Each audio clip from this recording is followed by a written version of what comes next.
Gary here. Welcome to BookMob episode 60. Today I'm going to be doing something I have done before on this channel, and I'm going to be reading some passages out of my unpublished novel NFI. This is volume 1 and this is volume 2.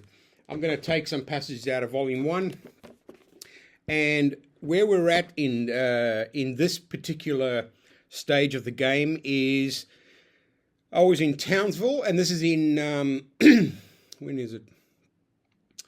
April 1991, maybe late April, early May, probably late April 1991. I'm just leaving Townsville, and we're flying to Sydney to meet up with another group of engineers and medics and assorted soldiers before we set off for Turkey, and then from Turkey we were supposed to bounce into Iraq. So this is early on in the on the move from Townsville, from Two-Field Ambulance, the unit I was a part of, and this is part of the first amalgamation of people from all over Australia who ended up in Iraq in 1991 from the Australian Army. So, here we go. I had been in a C-130 before, and they were huge and fat. The guts of the craft had been scooped out to allow for the equipment and personnel to be carried. They were civilian aircraft without all the pretty stuff. We waited around for about 30 minutes, not being able to talk due to the amount of noise. Then suddenly the plane lurched forward and the engines changed their tune and ran faster and louder than before. My heart raced and I held tightly onto the orange mesh seat that I was hanging in. Once airborne, we were allowed to remove our seatbelts and get up and walk about. There wasn't much space, and the portholes were high up in the plane and a real pain in the ass to get to. So once I had stretched my legs, I climbed onto a mountain of bags, packs and webbing and fell right asleep. Sleeping to me whilst flying is akin to a time machine, because I was roughly shaken by Corporal Wool, who gestured for me to get down and into my chair as we were already landing at Richmond. The C-130 belly flopped without a change, and I had to ask if we'd actually landed. Again, I could hear the engines whining and whirring as it turned this way and that, looking for a place to roost. I was dying for a cigarette and also to take a long rhino piss. We were told to wait, and so we sat impatiently waiting for someone to say something to someone else, who would in turn pass it along to some other mouth, who turned it around, and finally somewhere along this trail we would be told to move. Problem was, we could wait a long time for someone to tell us to wait. Until that moment came, we lived in expectation of something happening that would not require us to wait too much longer. A head came through the open door and smiled, then went away. It was becoming claustrophobic, and soon enough the RSM, who had been allowed to get off, came back and called over Corporal Wool and Corporal Bell, who disappeared outside and were gone for a long minute or two. Captain Stoles was getting very angry, and she looked as if she was about to get up and start a mutiny, when the RSM stuck his body halfway through the door and said in a loud, booming official voice, "Let's go, troops."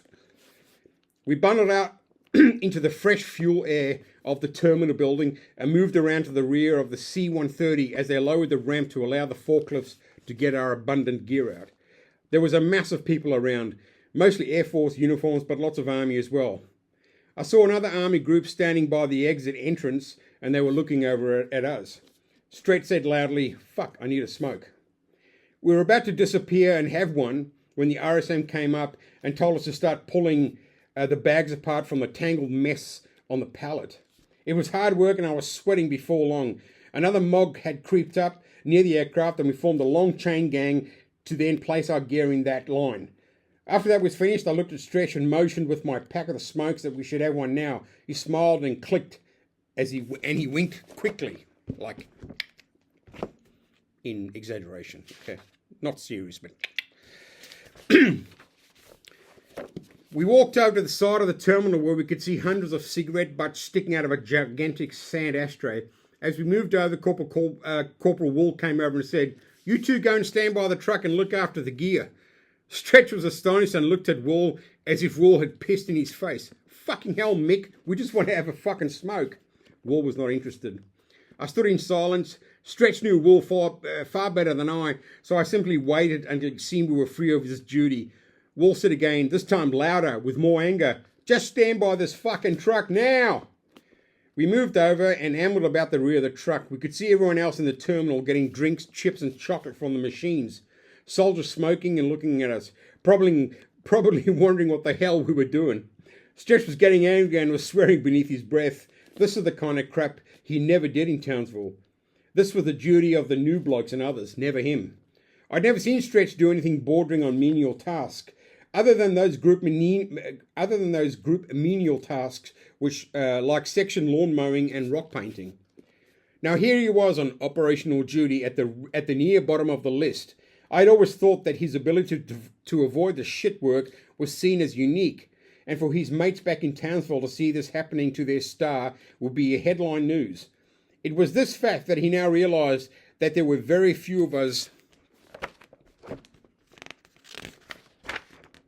in the pecking order, and there was going to be lots and lots of shitty tasks, and him and I and a few others, myself included, were going to be the serfs required to do them. This operation was very top-heavy with brass, so it left, you can imagine all the shitty jobs that need to be done. Well, privates do all the shitty work. It was late afternoon and the sun was low on the horizon and it was becoming a little chilly. We stood and waited as nothing happened. The truck was on an Air Force base and we had to look after it. I figured it was the RSM who probably was trying to impress someone and shot of an official order through the chain of command, probably to call. He was one of the officers who passed it to Wool, who passed it to us. We could hear them milling about the terminal, and Wool finally came out and told us to look after the truck, from the smoking bay. Yeah. So we left the truck, moved over to the smoking bay. So we finally had the chance to smoke, and I'd almost lit mine up after lighting Stretches when Wool came back and said, "Come on, we're off." Fuck. I put the smoke back into its packet and gritted my teeth as Wool disappeared back into the terminal. Stretch sucked madly on his and gave it to me as he left the smoking bay. I grabbed 2 long, hard puffs and felt giddy and dizzy. I followed Stretch through the terminal building, and I could see our group getting onto the bus, as well as the other group I'd originally seen standing by the terminal door. I got on and found a seat next to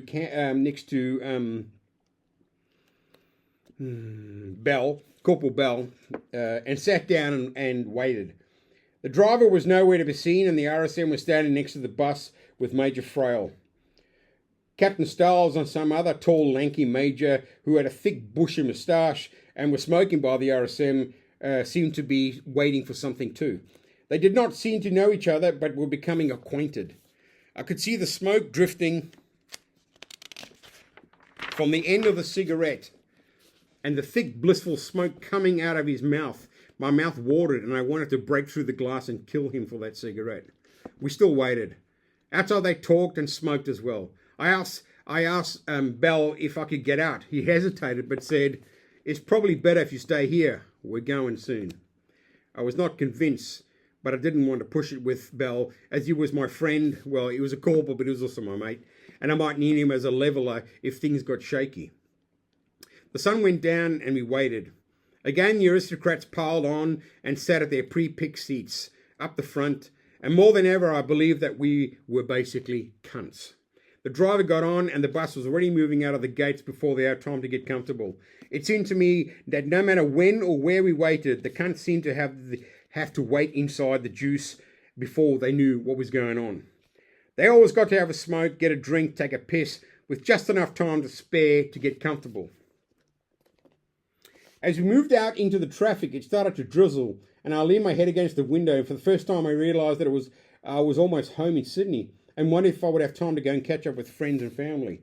I watched as the bus raced down the freeway, and the white lights distorted in the reflection of the raining glass gave me a sense of comfort, and I dreamt of getting out of the army and being free like the people out in the world. I'd realised that I could not function for far too much longer in the machine and longed for my 22 months to go by and hopefully it would pass by quicker.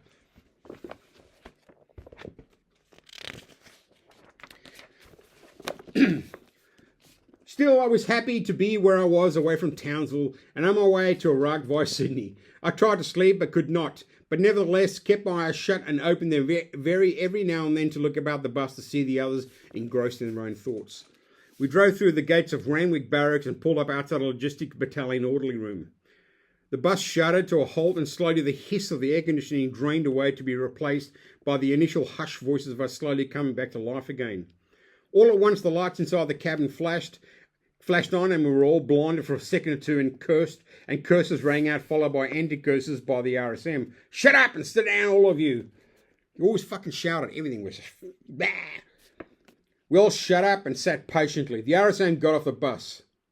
Bell was shaking his leg up and down and it was slowly irritating me. Conversations began slowly and soon enough the hum had become a din which is used to express ideas about every fucking thing. Why the fuck are we still on the bus? Underground voices expressed well thought out theories on military planning. These cunts haven't got a fucking clue. That was definitely Buff's overcrowded voice emanating from the rear of the bus, followed by a stiff volcanic eruption from Corporal Wool. Buff, shut the fuck up or I'll belt you.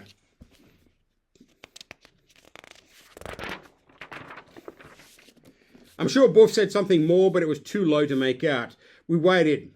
First I counted the lights from the barrack rooms across the oval, and then I placed bets on the water trickles rolling down the window. They seemed to have a life of their own, each one going on its own way, and I found the one line that seemed to win a lot more races than one a bundle. Corporal Bell continued to shake his leg. I looked at him and said, "What?" I looked back into the window and wondered if we could get leave in Sydney. The bus leaned to one side as the RSM stepped up. He was a largish man. "All right, get off the bus and go to the left and follow the path around to the conference room." We waited a second, and as we were about to move the mass, the RSM chirped, "Today, people!" We roused ourselves and moved quickly to the conference room, and I realised that there were quite a few of us, and I still had yet to smoke a cigarette. I shot forward and stood by the front door and was about to light up when Cor walked past. "Put that fucking out, Daly, and get your ass in there." I said loudly to Cor, "Fuck off, you mad cunt." But it came out a submissive, "Yes, Sarge." I dribbled in and sat alone in the far corner of the bunch of plastic chairs. Next came Buff, followed by Stretch, Corporal Bell, Corporal Wool, Corporal Cunt, and Major Frail, who almost sat down but was called over by the RSM, who had taken a seat right down in front. I noticed the tall, lanky Major from Richmond was hovering around the table that was out in front of the stage. I wondered how many smokes he had since we landed, dirty cunt. We were a noisy bunch and the Major looked as if he was about to start, and we continued to talk until the RSM sprung up like a jackrabbit and screeched in the loudest voice I had heard up to date, "Parade!" In an instant, the entire group snap froze into stiff corpses who in a billionth of a second looked forwards toward the Major, who was the hard as rock before us, his thick bushy moustache blown back and wrapped like a band around his cheeks. The Major let go of his right arm as it vaulted forward at incredible speed to his head. The RSM's hand was already slightly screwed to his eyebrow, and he said very firmly, "Tat on parade, sir!" The Major relaxed, and all of us dribbled back down to our seats like a squirm of diarrhea. The Major said, "Thank you, RSM." We all gazed onwards to the man who was somehow going to be very important in our coming future. He continued, "Men, you are now members of the 1LGB group and are part of Operation TAT." There was a fuzz of noise as useless questions were passed between the unknown parties. Usual army shit. The Major went on. "I am Major Longbreast and I am the 2IC of Operation TAT. Your commanding officer, Lieutenant Colonel Wingate, will talk to you tomorrow as he is currently in conference with the Defence Department." I wonder why I needed to know that. Major Longbreast went on. "Men, I know it's been a long day and you all have questions to ask, but please bear with us and tomorrow you will know more." There was much consternation at this point as the men would hardly be able to sleep, until Major Longbreast said, So tonight, after you've eaten, there will be an open bar at the OR's canteen. Woohoo! Before he could start his next sentence, we all cried out in joy at the prospect of free beer. Gentlemen, men! Before we could shut up and listen to the rest of the briefing, RSM again popped up. Shut up and face the front! We turned white and silent. The Major went on. The officers will join me in the mess for cocktails. There were mumbles and curses about the officers.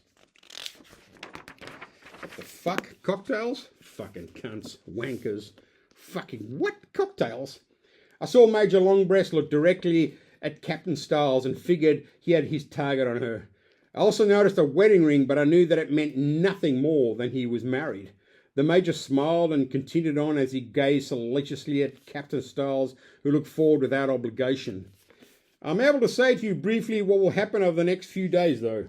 The group leaned forward and the Major shuffled about and scraped his boot on the hard red concrete floor. First of all, this is not the entire contingent. There were more looks and more questioning looks passing between us. There followed a dense trickle of words that was killed up by a strong and indulgent shh. I think it was Corporal. I'll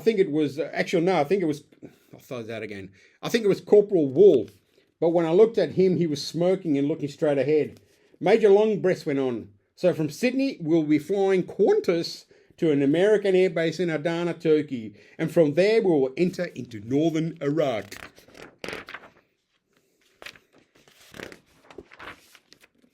He finished and stood with his arms folded. I noticed how when he said the word entered, he looked at Captain Stiles. The Major looked so pleased with himself, one would think he had sailed single-handedly around the world. The crowd shuffled and buzzed with excitement, and I in the unknown group looked much like I was stunned that the deployment was really going to come off. We waited as the Major looked like he had more to say. He leaned towards the RSM and nodded his head, which reminded me of a Thunderbird's puppet, because it was so brown and wooden with thick, deep impressions in the skin running down the side of his nose, as well as the fake-looking, bushy horsehair moustache. The RSM again leaped from his perch and shouted, not so loud now, "Company!" We were now a company, a formed unit, and we stiffed into boards and stared seriously down our noses at the Major, who again threw a solid, rigid salute.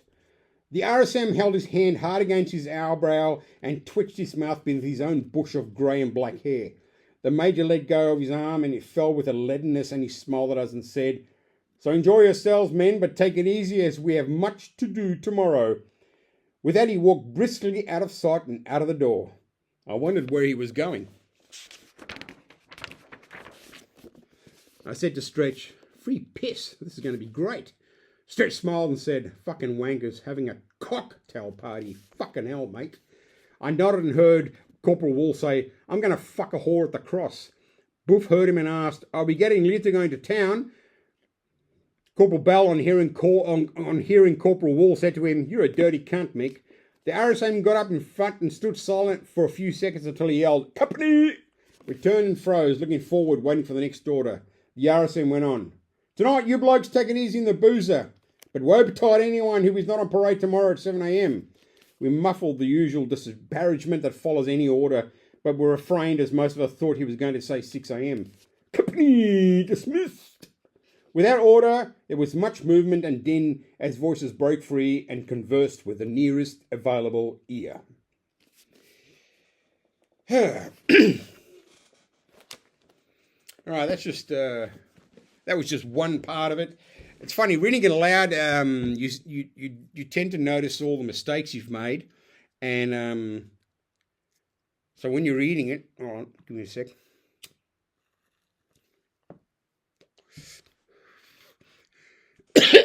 So when you're reading it, you see the changes you're going to have to make. So occasionally, there were a couple of sentences there where I just kind of put in a word or took out a word in order to make the sentence work a bit better. But I'll forget that I did that, and then so when I go back to reread and start to re-edit again after about the 5,000 billionth time, hopefully it'll get better with each time. It's cold. I'm tired, hungry, scared and alone in the hall far from home.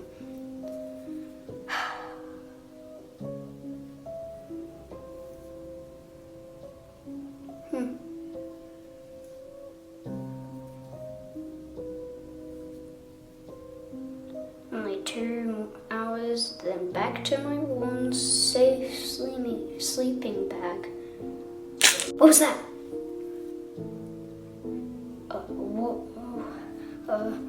What should I do? Shoot? Is there someone out there? Why? Why am I here? How did I get here? I don't know what to do.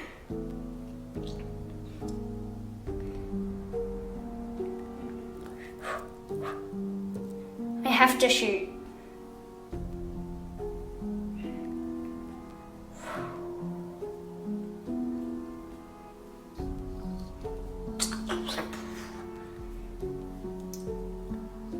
Oh, man, what a relief. So scared, but what a relief. Man, I feel like I have to pee. Okay. Let me, here we're at the moment. I'll just read a short bit. This is after we, excuse me. This is after we landed, in Turkey.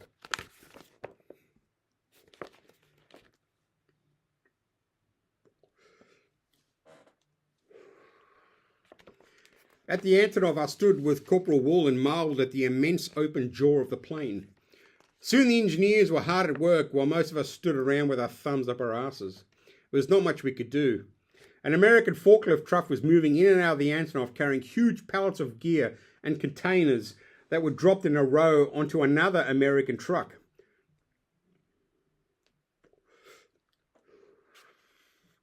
Towards the end, we walked on and formed a chain to carry out all the small bits of equipment that had not been packed into containers. Then we were told to leave as the Antonov had to clear out ASAP. The Russians on Onoto Air Force Base. Who would have believed that 10 years before? You'd fucking believe it now. I walked back to the hangar and wondered what would be required to do, knowing full well that I would miss Night of the Living Dead. I saw a poster for his movie, Night of the Living Dead, at the American Air Base Theatre. Yeah, they had movie theatres there. It's called Night of the Living Dead, the remake. But in Army logic, we were allowed to flee the scene of frantic work. The CSM simply came up and said to the medics, "You lot bugger off."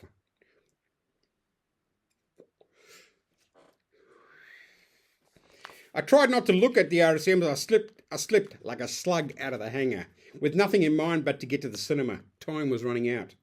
I was on my own and that was good enough.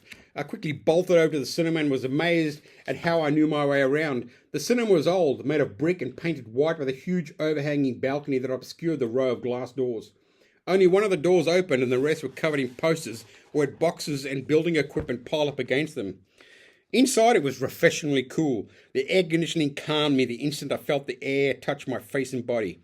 I bought a ticket, some popcorn and lemonade, just like home. The cinema was dark as I fumbled my way inside looking for a seat. I realised that the cinema was almost empty. I could make out two soldiers down right at the front. One looked back, then away from me. She then looked back and away as he put his arm across the back seat. I sat down and alone in the middle of the vast array of seats. The movie started immediately and I looked back to see three other men in civilian clothes. They looked down at me and I turned away to gaze at the screen, coming alive with zombies in colour. The film began with a scene in the graveyard and it was strange to see a replica of the original zombie in colour. The idea of zombies had always stirred in me as a deep sense of dread. The living dead walking amongst us. I'd read the Dawn of the Dead novel, seen the film at least 5 times and had a concrete sense of the future. For me, the zombie film was history in reverse. It was an artistic endeavour from the future made to warn us. It always had that sense of foreboding. It was going to happen, and this was the manual on how to deal with it, the zombie. The film ran along pretty well, and I settled into a childish position in mind and body, losing myself in the dark. It was like I was being back home in Sydney at Hoyt's on a Friday afternoon, wagon school. I became immersed in memory and lost track of my current position. My mind relaxed and searched everywhere for familiar memories from my past. The film opened up a load of memories that washed down over me. Every now and then I smiled at myself as a person or an event popped into view. I was years away, enjoying the flickering light, popping popcorn and sucking my lemonade. All right, I think I'll leave it there. That was fun for me. Yeah, if anyone ever watches it, hopefully I'll one day publish this book. Hold on, it's gone out. Anyway, that was fun. So that's my book called NFI. And NFI is no fucking idea, because I had no idea when I was at that age. I still don't really, but at least I'm trying. At the moment, I'm currently almost finished Stephen King's Desperation, a novel I didn't even know that he read. I couldn't find it. Then I saw this at Kikuyono the other day, and I went, oh, I never heard of it. And it's not too bad, typical King sort of thing. I think I've, because I had my Stephen King marathon last year, kind of like run dry, but I'm still enjoying it. And I'm going to read, the next book is Marble Hall Murders by Anthony Horowitz. And if you just check over here, I've got Moonflower Murders and A Line to Kill, Anthony Horowitz. He writes sort of murder mysteries, but he does it in a kind of a real fun way, sort of like breaks the third wall. But that was fun anyway. So hopefully you're this far in, and if you are, thanks, appreciate it. And I'll see you on the next episode of BookMob. Thanks for coming. Keep reading.